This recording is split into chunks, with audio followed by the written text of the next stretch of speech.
Pare ko ay kagaya ng hot intro natin, hot na hot din ang ating i-unbox and i-review ngayon, which is ito yung ating Mozo gaming chair.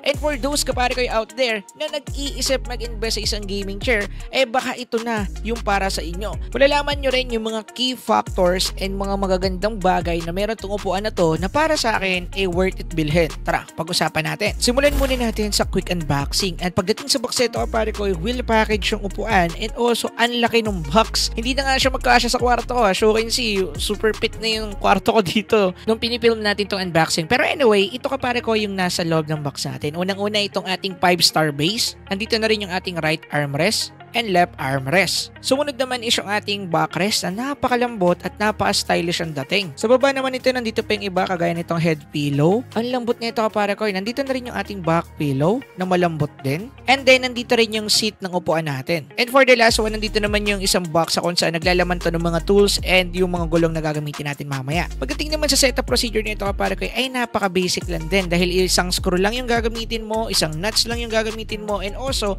meron siyang guide na napakabilis intindihin, and usually inaabot ako ng 20 minutes sa pagsasetup nito kasi ako lang mag-isa dahil mayroong part na kung saan kinakailangan siyang buhatin ng 2 tao. Pero anyway, kagaya na sinabi ko kanina, yung kanyang pagsasetup ay napaka-basic lang. Mistake tips kapare ko, huwag nyo munang ikakabit yung ating seat or yung gaming chair seat natin at saka yung ating backrest dahil napakahirap buhatin at ito yung tinutukoy ko kanina na nagpatagal ng trabaho ko. Huwag na huwag niyong gagawin yan kasi talagang mabigat yung upuan natin kapare ko. Pero anyway, after 20 minutes, tapos din natin at ito yung kanyang itsura. And as shown kapare ko, napakaangas talaga ng style netong ating Mozo 300A. Now, pag-usapan muna natin yung build quality ng upuan na to bago yung mga features. Let's go. So, meron mga different varieties yung pwede natin bilhin dito sa 300A series. Meron tayo ditong fabric and leather. And usually, itong gamit-gamit ko is a fabric gray variant. And then, meron din tayong fabric black. At meron din tayong leather kapare ko na meron ding different colors sa pwedeng pagpilian kagaya ng leather black, leather green, and leather blue. Hindi kasi ako fan ng mga leather kaya hindi ko pinili yun at mas gusto ko rin talaga yung mga fabric design or mga fabric texture dahil iba yung feeling nila Para silang maong or barong, ewan ko tama yung terminology na ginagamit ko, basta ganun yung tsura nila and texture nila. And speaking of that, nagustuhan ko rin yung quality ng stitches sa upuan na to dahil napakapulido kapare ko At kung meron man tayong makikita mga himulmol dito ay napakakonti at dahil na lang yun sa kalokohan ng ginawa ko kanina dahil inakyat ko pa to kapare ko sa 3rd floor. At ang bigat po ng upuan na to dahil nasa 100 plus kilos lang naman. Ang isa pa sa nagustuhan ko dyan yung ginamit na pillow sa ating head pillow at saka back pillow kapare ko ay napakalambot dahil memory foam na yung ginamit dito kapare ko na kaya mag-provide ng excellent support sa bigat na meron tayo pag sasandal tayo sa mismong upuan. And speaking of back and head pillow natin kapare ko, may makikita tayo dyan na Mozo logo or Mozo branding. So embroidered na rin to kapare ko kaya for sure hindi to magbabakbak kagaya ng mga piniprint lang doon sa ibang gaming chair out there. At nagbibigay pa to ng more quality sa upuan na to kapare ko dahil syempre embroidery na to And speaking of embroidered, meron na rin siyang logo doon sa ating backrest na nakikita ninyo na embroidered na rin kapare ko. At para sa akin, ang angas ng style ng kanilang logo dito. Pagdating naman sa likuran na part nito kapare ko, meron din naka-embroidered na design dito which is ang nakalagay ay play to win which is maganda rin tingnan. Pagdating naman sa length ng upuan na to, meron tong 130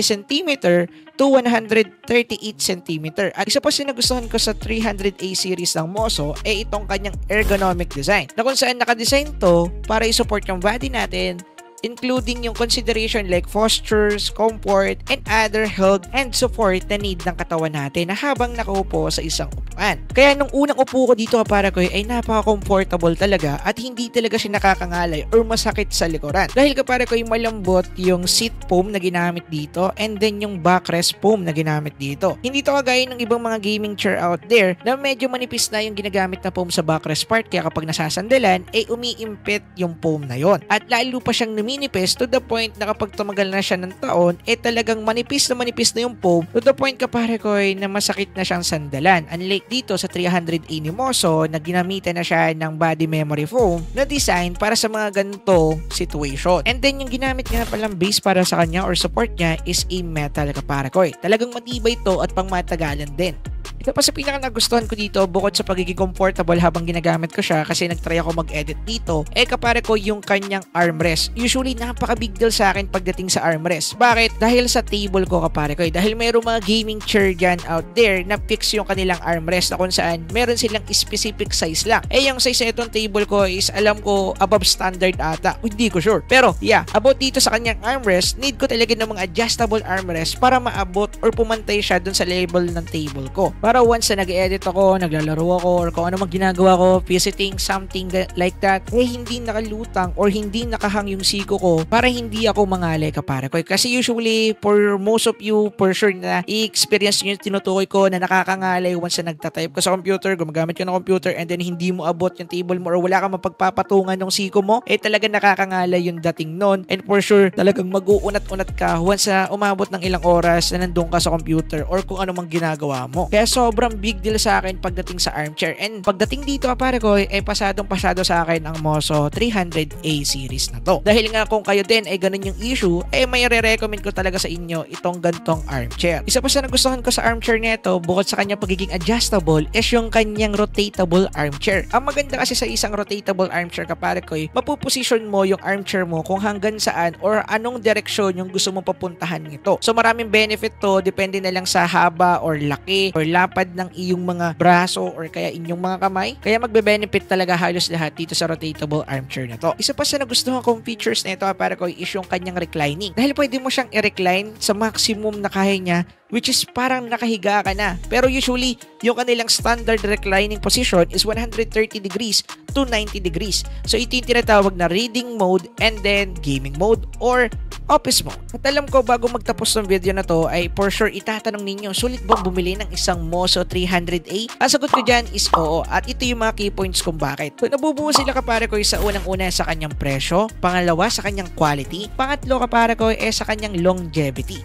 So pag-usapan natin, unang-una, kapare ko, is yung kanyang presyo. Dahil nagkakahalaga lang naman, kapare ko, ng 9,699 itong upuan na to. Yes, para sa iba medyo mahal yun, pero para sa akin, kapare ko, ito ay goods na goods sa pricing na para sa isang premium mid-range level na gaming chair. Kaysa bumili ka ng tigpa 5,000, 3,000 pesos gaming chair na hindi naman tatagal ng ilang taon. Trust me, kapare ko, talagang mas maganda mag-invest sa quality kaysa doon sa mura nga pero hindi naman ganong katibay or okay yung kanyang quality. And speaking of quality, kapare ko, kagaya ng sinabi ko kanina, maganda nga yung kanyang quality. Unang-una dahil sa foam na ginamit sa kanya, dahil nga ito ay naka-body memory foam na design para hindi ito agad dumipis, like sa ibang foam na ginagamit sa ibang mga putyo-putyo gaming chair na ang bilis tumipis after mga ilang buwan, manipis na talaga siya at masakit na agad sa puwet. Kaya makakasigurado ka na pang matagalan mo talagang magagamit tong upuan na to, baka umabot pa to ng 3 years, depende na lang talaga to sa paggamit mo, kapare ko. At isa pa sa pinaka nagustuhan ko dito is yung kanyang armchair at yung pagiging comfortable kapag gamit-gamit mo tong upuan na to. Dahil talagang hindi siya masakit sa likod at hindi siya masakit sa batok. Dahil nga meron siya tinatawag na reading mode at saka office mode or gaming mode,